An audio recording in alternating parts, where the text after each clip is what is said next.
দর্শক জানিয়ে দেব আমাদের হাতে থাকা সর্বশেষ আপডেট বাংলা সংবাদ। শুরুতে থাকবে সংবাদ শিরোনাম পর বিস্তারিত। তারেক রহমানের 4 মামলা কার্যক্রম বাতিলের রায় বহাল। এখন জানিয়ে দিব খালেদা জিয়া লন্ডনে যাচ্ছেন 7 জানুয়ারি। তারপর জানিয়ে দিব বলছেন জামায়াতের আমির যেখানে মেগা প্রকল্প সেখানেই মেগা দুর্নীতি। এবং সর্বশেষ জানিয়ে দিব নির্বাচন তো হতে হবে, তবে সংকটের পর বলছেন সরওয়ার তুষার। আসসালামু আলাইকুম, আমি সাইফা আপনাদের সঙ্গে শুনছিলেন সংবাদ শিরোনাম। এখন শুনবেন বিস্তারিত জানার আগে আপনি যদি আমাদের চ্যানেলে নতুন হয়ে থাকেন তাহলে অবশ্যই চ্যানেলটিকে সাবস্ক্রাইব করবেন আর ভিডিওর মূল বক্তব্য শোনার জন্য ভিডিওটি না টেনে সম্পূর্ণ দেখুন। এখন বিস্তারিত। তারেক রহমানের 4 মামলা কার্যক্রমের বাতিলের রায় বহাল। বিএনপির ভারপ্রাপ্ত চেয়ারম্যান তারেক রহমানের বিরুদ্ধে চাঁদাবাজির অভিযোগে করা 4টি মামলা কার্যক্রম বাতিল করে হাইকোর্ট যে রায় দিয়েছিলেন তা বহাল রয়েছে। হাইকোর্টের রায়ের বিরুদ্ধে রাষ্ট্রপক্ষের করা পৃথক লিস্ট টু আপিলের অনুমতি চেয়ে আবেদন খারিজ করে দিয়েছেন আপিল বিভাগ। আপিল বিভাগের জ্যেষ্ঠ বিচারপতি মোহাম্মদ আশরাকুল ইসলামের নেতৃত্বাধীন 4 সদস্য আপিল বিভাগ রবিবার এই আদেশ দেন। চাঁদাবাজির অভিযোগে তারেক রহমানের বিরুদ্ধে রাজধানীর পৃথক 2টি থানায় করা 4টি মামলা কার্যক্রম বাতিল ঘোষণা করে গত 23 অক্টোবর হাইকোর্টের রায় দেয়। 2007 সালে গুলশান থানার 3টি এবং ধানমন্ডি থানার 1টি মহা মামলা সহ 4 মামলার কার্যক্রম বাতিল চেয়ে তারেক রহমানের করা পৃথক আবেদনের উপর চূড়ান্ত শুনানি শেষে এই রায় দেওয়া হয়। হাইকোর্টে ওই রায়ের বিরুদ্ধে রাষ্ট্রপক্ষে গত ডিসেম্বর প্রার্থিক লিস্ট আপিল করে পৃথক লিস্ট আপিল গত 9 ডিসেম্বর আপিল বিভাগের চেয়ারম্যান আদালতে ওঠে। সেদিন আদালত লিস্ট আপিল বিভাগের নিয়মিত বেঞ্চ শুনানির জন্য নির্ধারণ করে। এই ধারাবাহিকতায় শুনানি শুরু হয়। আদালত রাষ্ট্রপক্ষে শুনানি করেন অতিরিক্ত অ্যাটর্নি জেনারেল অনিক আর হক। তারেক রহমানের পক্ষে শুনানি করেন জ্যেষ্ঠ আইনজীবী AK মাহমুদ উদ্দিন খোকন। তারেক রহমানের পক্ষে জ্যেষ্ঠ আইনজীবী জয়নুল আবেদিন M বদুল উজ্জত ও মোহাম্মদ রফিক কুদ্দুস এবং আইনজীবী কায়সার কামাল উপস্থিত ছিলেন। পরে আইনজীবী কায়সার কামাল সাংবাদিকদের বলেন, চূড়ান্ত শুনানি শেষে হাইকোর্ট মামলাগুলো বাতিল করে রায় দিয়েছিলেন। এই বাতিলের বিরুদ্ধে রাষ্ট্রপক্ষ আপিল বিভাগে আবেদন করে। দুই পক্ষে পূর্ণাঙ্গ শুনানি নিয়ে আদালত রাষ্ট্রপক্ষের আপিল ডিসমিস খারাজ করেছেন। তার মানে দাঁড়ালো হাইকোর্ট মামলাগুলোতে যে বাতিল করেছিলেন সেই বাতিলকে রায় কার্যক্রম থাকলো। আইনজীবীদের দেওয়া তথ্য অনুসারে রেজা কনস্টেবল ব্যবস্থাপনা পরিচালক আফতার উদ্দিন 2007 সালে 27 মার্চ তারেকের ঘনিষ্ঠ বন্ধু গিয়াসউদ্দিন আল মামুন সহ অন্যের বিরুদ্ধে চাঁদাবাজির অভিযোগে গুলশান থানার একটি মামলা করেন। ঠিকাদারি প্রতিষ্ঠান আল আলামিন ইনস্টিটিউশন কর্মকর্তা সৈয়দ আবুল শাহেদ হোসেন চাঁদাবাজির অভিযোগে 1 বছরে 4 মে গুলশান থেকে থানায় একটি মামলা করেন। তারেক রহমান ও তার একান্ত সহকারী মিয়ানুর উদ্দিন অপুকে আসামি করে ঠিকদার আমির আহমেদ ভুয়া চাঁদাবাজির অভিযোগ এনে দ্রুত বিচারের আইনে গুলশান থানা 2007 সালে 8 মার্চ একটি মামলা করে।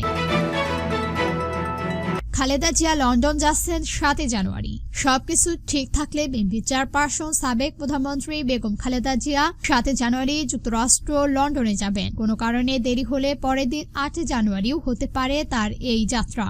তবে এই সপ্তাহে তিনি লন্ডনের উদ্দেশ্যে ঢাকা ছাড়বেন। লন্ডন থেকে চিকিৎসার জন্য বেগম জিয়া যাবেন যুক্তরাষ্ট্র। তার ব্যক্তিগত চিকিৎসক বিএনপির জাতীয় স্থানীয় কমিটির সদস্য অধ্যাপক ডক্টর AZM জাহিদ হোসেন বাংলাদেশের প্রতিনিধিকে এই তথ্য নিশ্চিত করেছেন। ম্যাডাম বিদেশে যাবেন এটা ঠিক আছে, তবে সেটা 7 জানুয়ারি হতে পারে, আবার 8 জানুয়ারিও হতে পারে। অধ্যাপক জাহিদ নেতৃত্ব একটি মেডিকেল টিম আত্মীয় স্বজন 18 সদস্য সহযোগী দলের সঙ্গে সংযুক্ত যাবেন। সঙ্গে কথা বলে 18 সদস্য সহযোগী দলের সঙ্গে যাওয়ার কথা। নানা জটিল রোগ সহ লিভার সিরোসিস আক্রান্ত বেগম খালেদা জিয়াকে উন্নত চিকিৎসার জন্য বিদেশে নিতে দীর্ঘদিনের দাবি ছিল বিএনপির ও জিয়া পরিবারের। এর মধ্যে বহুবার হাসপাতালে ভর্তি হতে হয়েছে সাবেক এই প্রধানমন্ত্রীকে। তবুও বিদেশে যাওয়ার অনুমতি না দিয়ে একরকম চিকিৎসা থেকে বঞ্চিত করে রাখা পতিত স্বৈরাচার আওয়ামী লীগ সরকার। কিন্তু 5 আগস্ট রাজনৈতিক পট পরিবর্তনের পরে মুক্তি পান খালেদা জিয়া। তারপর থেকেই তার লন্ডনে যাওয়ার বিষয়ে প্রক্রিয়া শুরু হয়। এরই মধ্যে কয়েকবারে বিদেশে যাত্রা দিনক্ষণ ঠিক হলেও বিভিন্ন কারণে তা বাতিল হয়ে যায়। অবশেষে 7 জানুয়ারি খালেদা জিয়া লন্ডনে যাওয়ার ব্যাপারে প্রাথমিক সিদ্ধান্ত নেওয়া হয় বলে সূত্রে জানা গেছে। এতে বলা হয় খালেদা জিয়ার সঙ্গে 7 জন চিকিৎসক সহ 18 সদস্য একটি প্রতিনিধি দল যাবে। যার মধ্যে রয়েছে খালেদা জিয়ার প্রাক্ত ছোট ছেলে আরাফাত রহমান, খোকনের স্ত্রী সৈয়দা শারমিন রহমান। জানা গেছে বেগম খালেদা জিয়াকে 7 জানুয়ারি রাত 10টা কিংবা তার পরে একটি বিশেষায়িত অ্যাম্বুলেন্স উড়োজাহাজ করে লন্ডনে নিয়ে যাওয়ার সব প্রস্তুতি সম্পাদন করছে চিকিৎসকরা। লন্ডন থেকে 2017 সালে 18 অক্টোবর দেশে ফিরে 29 অক্টোবর কক্সবাজার রোহিঙ্গা জনসংগোষ্ঠীদের দেখতে যাবেন খালেদা জিয়া।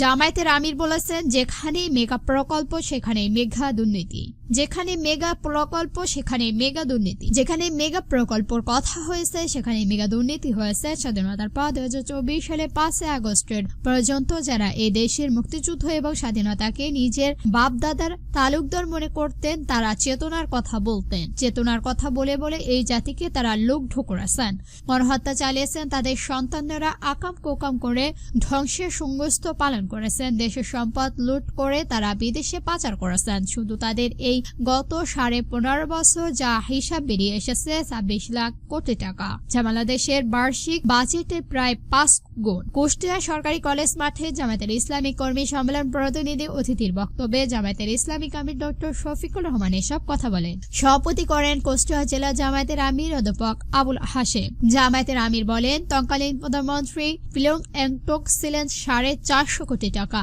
পিওনে যদি এত টাকা হলো মালিককে কত টাকা? হ্যাঁ, মালিকের টাকাও বের হয়ে আসতেছে। রূপপুরে মালিকানা কেন্দ্র থেকে মালিকানা পরিবারে শুধু একটা প্রকল্প থেকে 57,000 কোটি টাকা চুরি করেছেন। এভাবে যেখানে মেঘা উন্নত সেখানেই বলা হয়েছে মেঘা দুর্নীতি, ডাকাতি করা হয়েছে। এটাই পদ্মা ব্রিজ তৈরি করতে যে পরিমাণ টাকা খরচ হয়েছে তা দিয়ে কমপক্ষে 4টা পদ্মা ব্রিজ তৈরি করা যেত। দেশের টাকা দিয়ে যারা বিদেশের মেঘাপাড়া গঠন করেছে তারা এই টাকা চুরি করেছে। তিনি বলেন, রক্তের আমানত রক্ষা করতে হবে, সম্মান দেখতে হবে। তাই আমাদের সন্তানদের স্লোগান ছিল মাত্র একটাই, উই ওয়ান্ট জাস্ট। আমরা সব ক্ষেত্রেই ন্যায় বিচার চাই, আমরা বৈষম্য চাই না।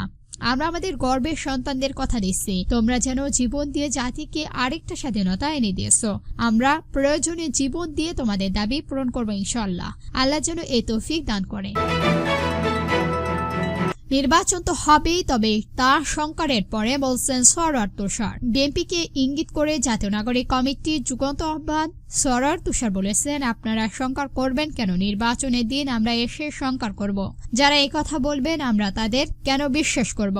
আপনারা আমাদের বিশ্বাস ভঙ্গ করেছেন, শুধু নির্বাচনের জন্য জনগণের রক্ত দেয়নি। নির্বাচন তো হবেই, তবে সংকার করার পর। নরসিংদীতে নতুন ছোট কাগজ চিহ্নস্বর এর দেলোয়ার সংবিধান সংকট মোড় উচ্চচল অনুষ্ঠানে অতিথির বক্তব্যে সরোয়ার তুষার এসব কথা বলেন। কাল শনিবার বিকাল 4টা নরসিংদী সরকারি কলেজ মিলিয়াতের এই অনুষ্ঠানে আয়োজন করা হয়। জুলাই গণ অভ্যুত্থানে শহীদ 4 জনের পরিবারের সদস্য আন্দোলনে স্থানীয় সমন্বয়ক দেয়ালে প্রার্থিক আঁকা শিক্ষার্থীদের শতাধিক তরুণ যুবক অনুষ্ঠানে অংশ নেন। ছাত্র জনতা আন্দোলনে নরসিংদী শহরে দেয়ালে দেয়ালে আঁকা গ্রাফিগুলো বাছাইয়ের পর দেয়ালে সংবিধান নামে সংগঠিত প্রকাশিত হয়েছে। মোড় উচ্চালিত করে সরোয়ার তুষার বাংলাদেশের ছাত্র ফেডারেশন সভাপতি মিতু সরকার ও 4 শহীদ সদস্য। পত্রিকাটি 4 সদস্য হলেন বালক রাসেল, মিমেন আফন, রুন রজিব ও মাইমুন রহমান খান। দর্শক, আজকের বাংলা সংবাদ ছিল পর্যন্ত। ভিডিওটি ভালো লাগলে অবশ্যই একটি লাইক দিবেন আর এই নতুন নতুন নিউজ পেতে আমাদের চ্যানেলটিকে সাবস্ক্রাইব করে আমাদের সঙ্গে থাকবেন। ভিডিওটি সম্পূর্ণ দেখার জন্য ধন্যবাদ।